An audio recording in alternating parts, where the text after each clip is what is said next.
Bueno, vamos a trabajar entonces sobre el texto de Mónica Gordillo llamado Protesta, Rebelión y Movilización de la Resistencia a la Lucha Armada entre 1955 y 1973.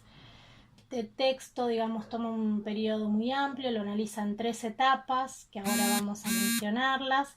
y ya en la introducción, en la pequeña introducción que realiza, ya nos da algunas pautas de cuál es su línea de interpretación respecto de este periodo que tiene algunas características similares, digamos, de manera integral y que tiene que ver con una fuerte ilegitimidad política, digamos, ¿no? una inestabilidad política, pero además ilegítima porque sabemos que el peronismo estaba proscripto, que existieron un montón de golpes, digamos, que existieron procesos que fueron formalmente democráticos y otros directamente dictaduras, golpes de Estado que irrumpieron esos procesos. Entonces ella lo que plantea es que los marginados de este sistema utilizaron diferentes formas de protesta, de rebelión, diferentes repertorios que fueron además transformándose a lo largo de este proceso y fueron profundizando una línea en muchos casos, digamos, revolucionaria, ¿no? Entonces, ella analiza esto además teniendo en cuenta fuertemente que esto sucedió en un contexto muy particular de pleno empleo, digamos, donde la clase trabajadora, como ya veíamos en el video anterior, sigue teniendo un rol muy importante en el modelo productivo y además en muchos momentos también, digamos, en su participación en la redistribución de la riqueza. Y por otro lado, lo que ella plantea es que, bueno, que es un momento a nivel internacional, donde se están dando muchísimos movimientos de liberación que también generan, digamos, esta percepción de que es posible la transformación y de que hay vías para lograrlo, ¿no? Entonces, ella va a ir analizando cómo este contexto tan ilegítimo favoreció o promovió, digamos, o habilitó la posibilidad y el surgimiento de estas formas de organización de la clase obrera. Ella define 3 etapas. Una primera etapa muy larga, entre 1956 y 1969, que es de resistencia y protesta. Una segunda etapa entre el 69 y el 71. Y una tercera etapa entre el 71 y el 73, digamos, ¿no? Entre la segunda y la tercera etapa, que es un periodo mucho más corto a nivel temporal, se van profundizando rebeliones populares y finalmente la acción política. Lo que ella dice es que es un proceso que comienza de resistencia y protesta, continúa con una mayor profundización de las rebeliones y de las insurrecciones y finaliza con una propuesta de acción política concreta. Bueno, entonces, en esta primera etapa, que es muy larga, tenemos por un lado varios gobiernos, desde la Revolución Libertadora, Frondizi, Ilia, la dictadura de Onganía,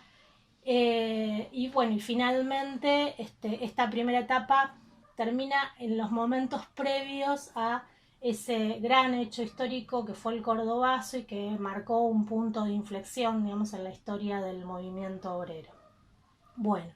entonces, en esta primera etapa ella va a analizar los primeros años de resistencia, de fuerte resistencia peronista ante la prohibición y la proscripción del peronismo, este proceso tan represivo por parte de la dictadura de Aramburu, digamos, y la Revolución Libertadora, logra consolidar un proceso de autoidentificación, autorreconocimiento, de fortalecimiento de la identidad peronista. Ella plantea que existieron medidas extremadamente represivas por parte de la Revolución Libertadora, como por ejemplo el fusilamiento del general Valle, digamos, ¿no? Y junto a él los acusados de realizar un levantamiento contra esa dictadura en junio de 1956. Y que a partir de todas estas políticas, no solo esto, pero esto fue un hecho muy importante, las demás ya las habíamos mencionado, ¿no? Todo el tipo de prohibiciones, de intervenciones, digamos, de encarcelamientos a dirigentes, etcétera, generan que vaya profundizándose y consolidándose una cultura contestataria que va a estar marcada por el pase de resistencias más individuales a la posibilidad de tener resistencias más organizadas, ¿no? Por otro lado, ella empieza a notar, digamos, en este periodo que empieza a existir un marco de acción, un marco compartido para la acción entre aquellos sectores peronistas y aquellos sectores no peronistas, y este marco compartido para la acción tenía algunas características, ¿no? Que en todos los casos se denotaba o se expresaba la necesidad de realizar cambios estructurales, de que cambien ciertas estructuras, las estructuras políticas por un lado. ¿Por qué? Porque tenemos una democracia frágil, una democracia poco representativa, digamos, ¿no? Con la proscripción de la mayor fuerza política del momento. Por otro lado, la necesidad de cambiar las estructuras económicas también, porque acá empieza a plantearse fuertemente, digamos, el surgimiento de una idea antiimperialista, digamos, ideas nacionalistas en contra de los monopolios, en contra de las grandes empresas extranjeras. Y por otro lado también algunos de estos movimientos compartían la necesidad de una transformación estructural a nivel social con un retorno, si se quiere, a una mayor participación de los sectores populares directamente en las instancias de gobierno. Entonces, lo que ella plantea es que este nacionalismo se empezó a consolidar fuertemente a partir de la década del 60, junto con la idea de la necesidad de liberación nacional, ¿no? Esta idea de liberación nacional tenía que ver con proponernos ser una nación independiente y proponernos también lograr mayores, como sociedad, lograr mayores niveles de bienestar para los sectores populares. Por otro lado, lo que ella plantea es que empieza a haber en este momento un lenguaje militarista, ¿no? Un lenguaje que tiene que ver con que el país estaba ocupado, que era un territorio ocupado por fuerzas contrarias y por intereses contrarios a la patria, y que entonces de alguna manera esto también empieza a sentar la posibilidad de que para lograr transformar eso también va a haber que emprender o se empieza a legitimar otras formas de lucha que tienen características de mayor, digamos, de consolidación de esta idea de lucha más militar, digamos, lucha que requiere otro tipo de organización para lograr tener resultados, ¿no? Por otro lado, con el gobierno de Frondizi, la autora plantea que se pone de relieve de alguna manera la fragmentación interna dentro del peronismo, ¿no? Se empieza a marcar muchísimo más que van a existir dos líneas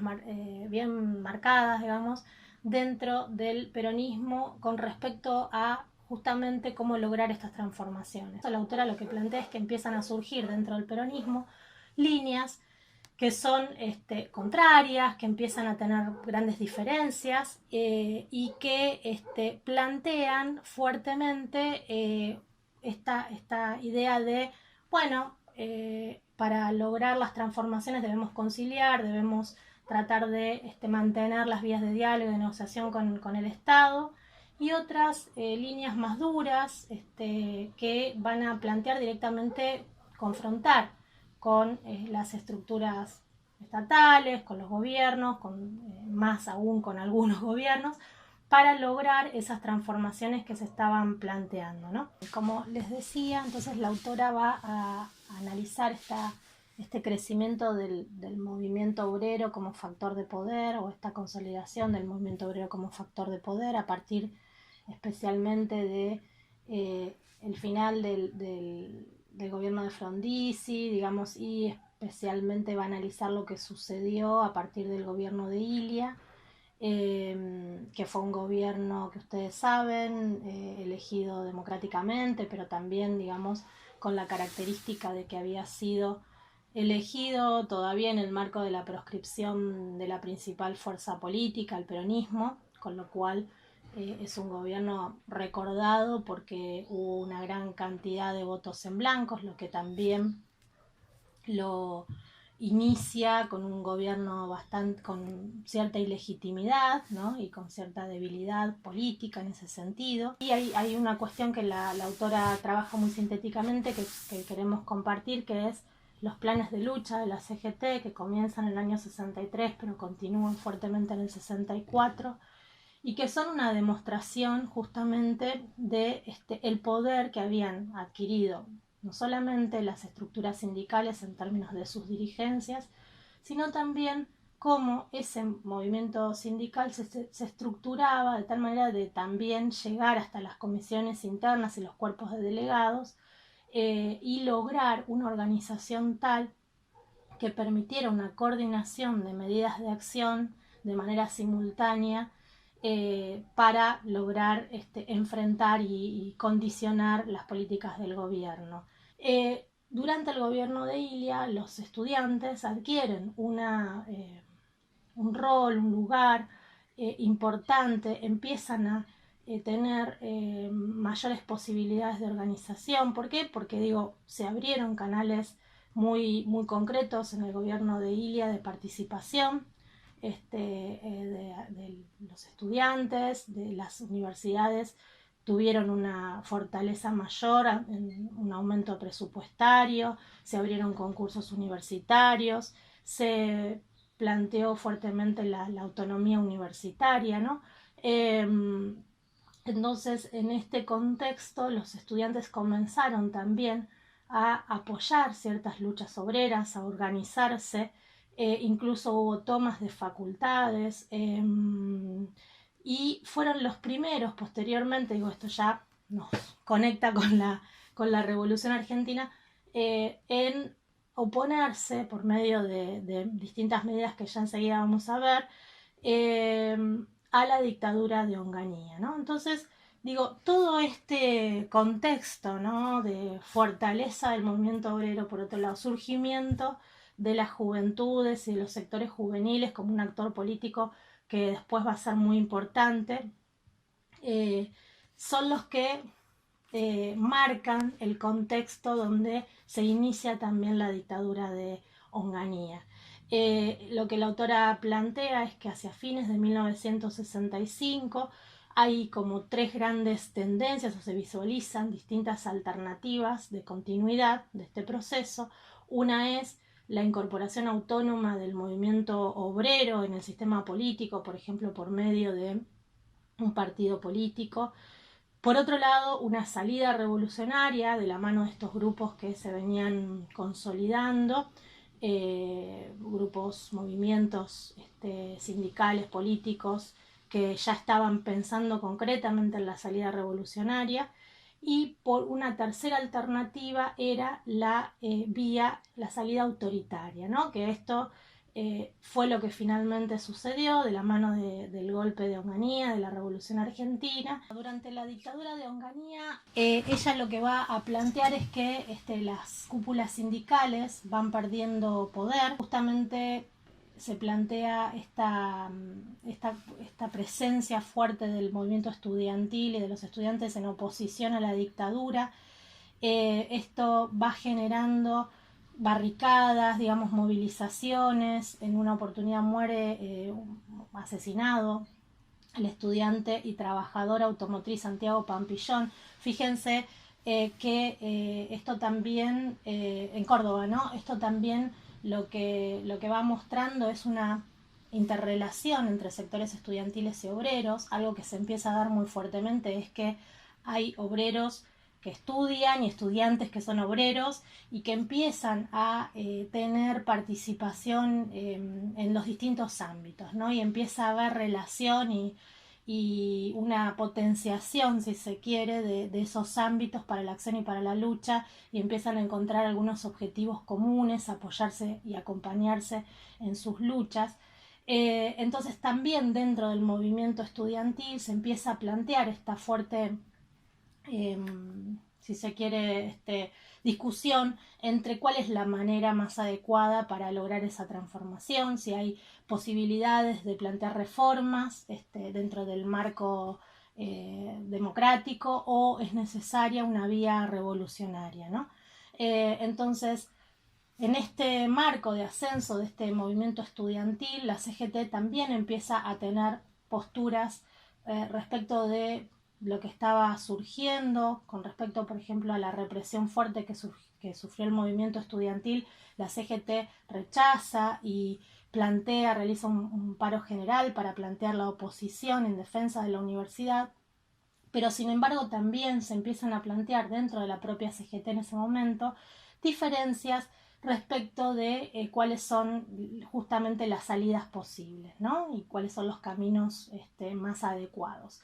Por otro lado, en este marco también la autora plantea la división de la CGT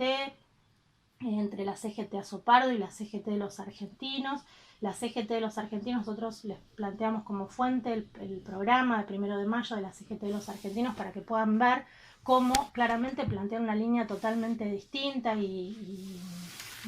revolucionaria respecto de las salidas que veníamos planteando. En este marco también varias seccionales empiezan a oponer a sus dirigencias nacionales, y es un contexto donde van surgiendo además otros movimientos. La autora menciona, digo, yo por ahí no los menciono todos porque los tienen en el texto, como los curas tercermundistas. Empiezan a surgir las primeras organizaciones político-militares que van a estar apoyando en muchos casos conflictos sindicales, como las Fuerzas Armadas Peronistas, pero después surgen otras agrupaciones, organizaciones político-militares, como por ejemplo el ERP, digamos, ¿no? La FAL, el ejército el Ejército de Liberación Nacional. Bueno, digo, un montón de agrupaciones que empiezan a surgir vinculadas a distintas ideologías políticas, ya sea peronistas, comunistas, digamos, ¿no?, que plantean la necesidad de la organización y la lucha armada para enfrentar este gobierno y esta avanzada por parte de sectores muy conservadores y también de los propios sectores patronales, ¿no? Entonces, un poco la hipótesis de la autora, en realidad la hipótesis de la autora es que el gobierno de Onganía precipita la formación de estos grupos y la radicalización de estos grupos políticos, porque frente a un contexto completamente cerrado, autoritario, represivo, que deja totalmente de lado aquellas nociones de justicia social, de bienestar, de apertura y de incorporación, digamos, del sujeto, el trabajador, digamos, en esta estructura económico-social y política. Bueno, frente a esa situación es que estos movimientos, estos grupos se profundizan, se consolidan y tienen un surgimiento y una fortaleza que se va a ir expresando en los posteriores años. Bueno, la segunda etapa que plantea la autora, marcada por nuevas formas de protesta obrera y rebelión popular, comienza en 1969, y lo que ella plantea es que ese año marcó el inicio de la descomposición del régimen de Onganía. Hay un contexto, digamos, de ciertas crisis regionales, pero también donde se empiezan a expresar un montón de descontentos que ya venían desde el inicio del gobierno de Onganía, con algunas medidas económicas fuertemente represivas y de no apertura hacia las demandas de la clase obrera. Su ministro Krieger Bacena,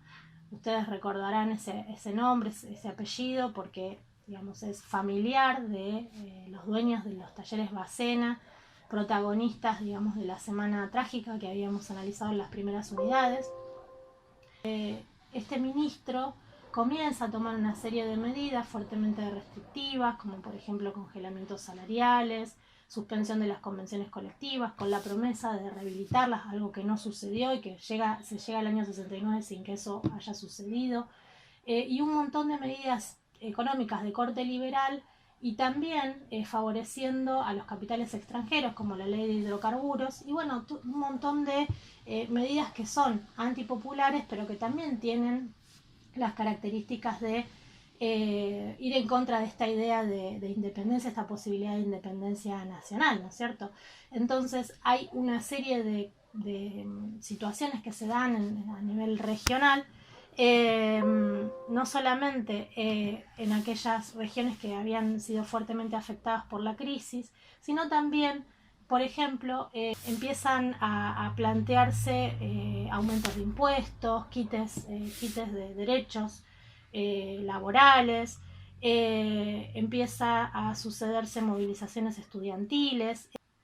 En este marco también tenemos que pensar el fuerte protagonismo que tuvieron algunas estructuras sindicales o algunos sindicatos de Córdoba, concretamente de las automotrices o el sindicato de Luz y Fuerza, que favorecidos, digamos, por unas formas de organización que permitían cierta autonomía de las estructuras sindicales mayores, tuvieron también mayor posibilidades de emprender acciones colectivas, de tener una autonomía financiera que le permitiera movilizarse y una organización fuerte de base, los delegados y comisiones internas, que emprendieron en esos momentos acciones digamos, de oposición al gobierno, y que también digamos, en consonancia con otros movimientos que se estaban dando a nivel estudiantil, generan en mayo de 1969 un momento de fuerte movilización social, política, que nuclea, por un lado, el movimiento estudiantil, que es apoyado por obreros, digamos, ¿no? Y está este primer rosariazo, y por otro lado, desemboca posteriormente a fines de mayo con el Cordobazo. Entonces finaliza esta etapa con esta serie de rebeliones populares que conforman un periodo que ya llama post-cordobazo, y que es un momento de fuerte organización de un movimiento de oposición al régimen. Bueno, como les decía, después del Cordobazo, que fue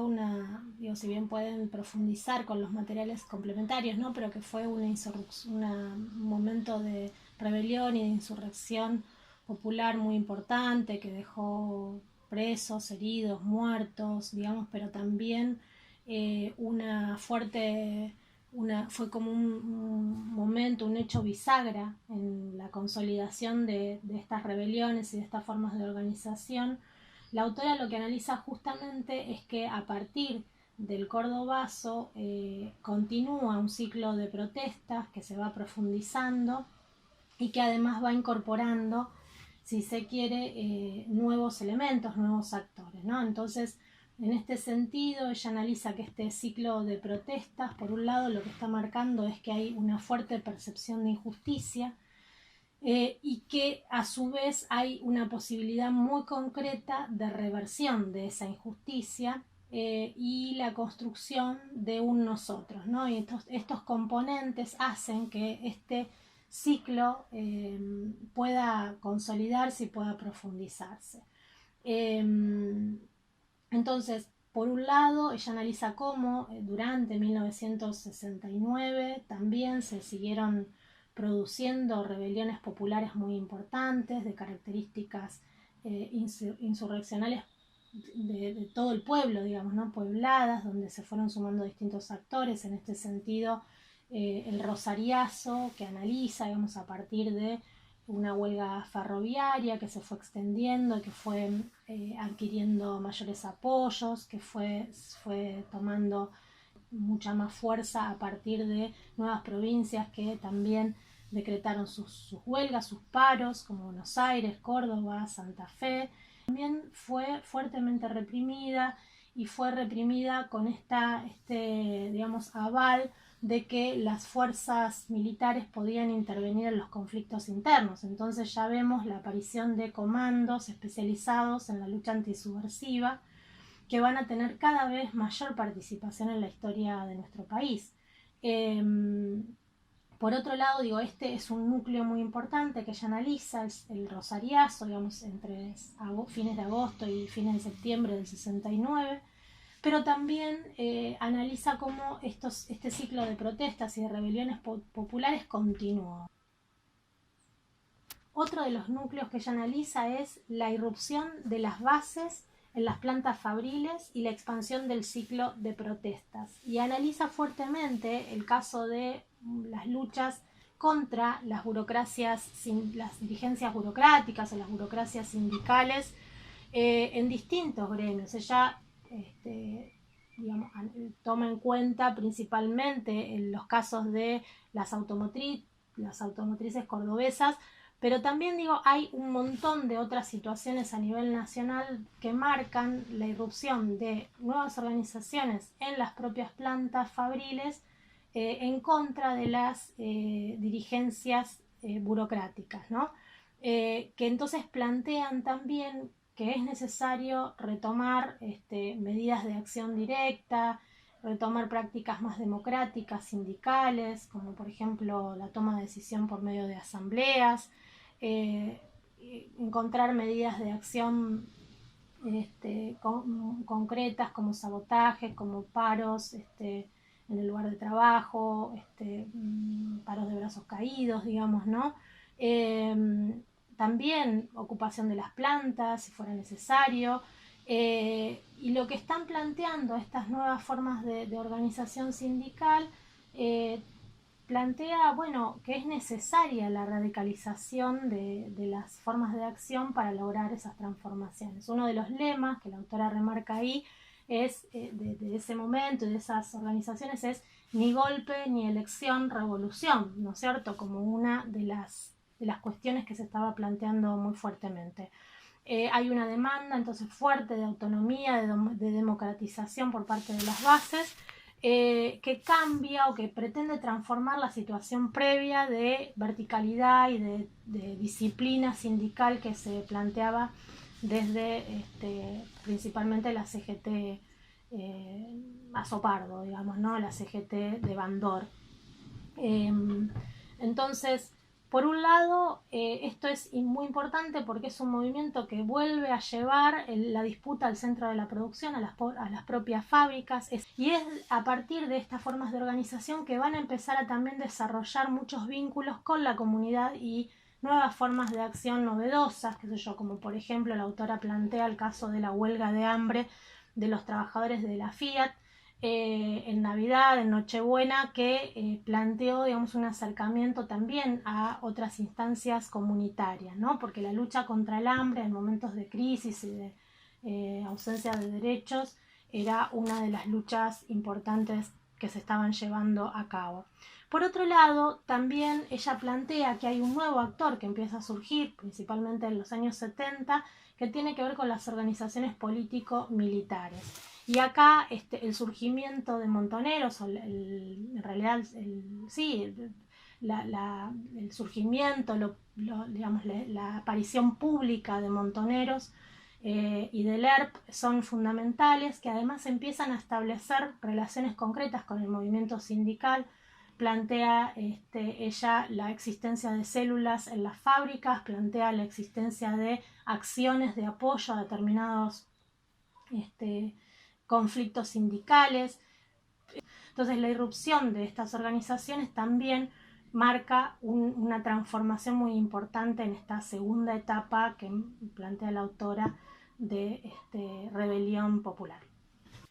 Bueno, la tercera etapa que plantea la autora en este proceso es la transformación del ciclo de protestas en la etapa o la época de las definiciones políticas, ¿no? Y donde ella va a plantear que hay de alguna manera una rearticulación de esas crisis que se venían dando sociales, políticas, va a tomar mayor influencia los actores políticos y va a haber una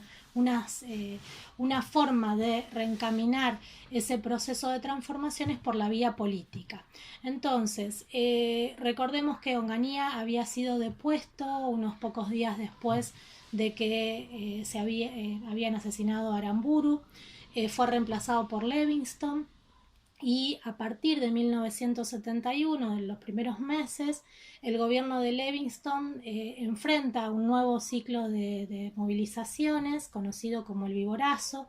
que tiene su origen en los despidos de trabajadores en las fábricas de Fiat.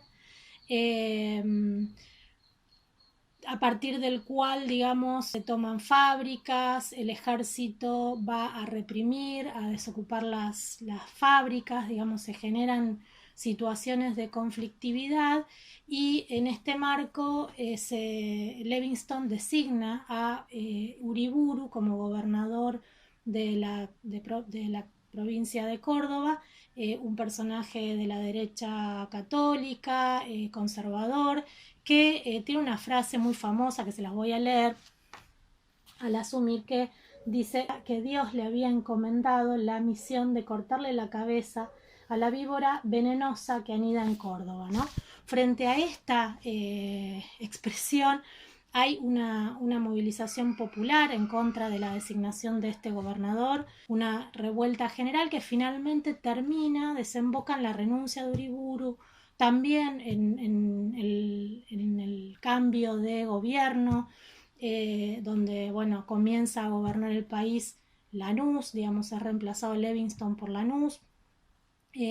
Continúan, digamos, los embates hacia los líderes obreros, ¿no? Son encarcelados algunos importantes líderes obreros como Agustín Tosco, pero este gobierno de Lanús inicia a partir de plantear la posibilidad cercana de la reapertura democrática y con lo que se llamó el Gran Acuerdo Nacional, el llamado a elecciones sin proscripción del peronismo. Entonces, frente a esta nueva posibilidad, es que empiezan a existir, plantea la autora, fuertes discusiones respecto de aceptar o no aceptar la vía democrática, la vía de las elecciones para la continuidad de este proceso de transformación en curso. Entonces, ahí también empiezan a existir tensiones respecto de aceptar y subordinarse de alguna manera a un plan político que venía también definido por el propio Perón, de volver al país y de presentarse a elecciones en algún momento,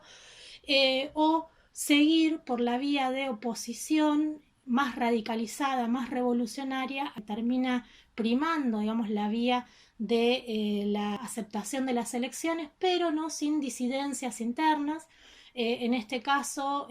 por ejemplo, digamos, un movimiento o una organización que venía creciendo y venía teniendo cada vez mayores niveles de popularidad, como fue Montoneros, era una de las organizaciones que se negaban, que creían que no, la vía de las elecciones no era una vía posible porque iba a estar muy condicionada y no iba a lograr generar las transformaciones necesarias. Pero, sin embargo, más allá de estas tensiones internas, terminó este proceso, esta tercera etapa,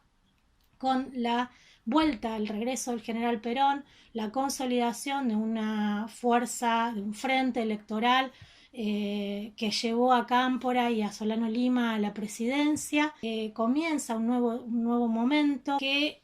lejos de traer, digamos, un momento de paz social, dice ella, va a profundizar estas situaciones de tensiones, de conflictividad y una profundización fuerte además de las tensiones internas que ya se expresaban fuertemente en estos momentos de regreso de Perón a la Argentina y de posibilidad de emprender un nuevo proceso por vía democrática.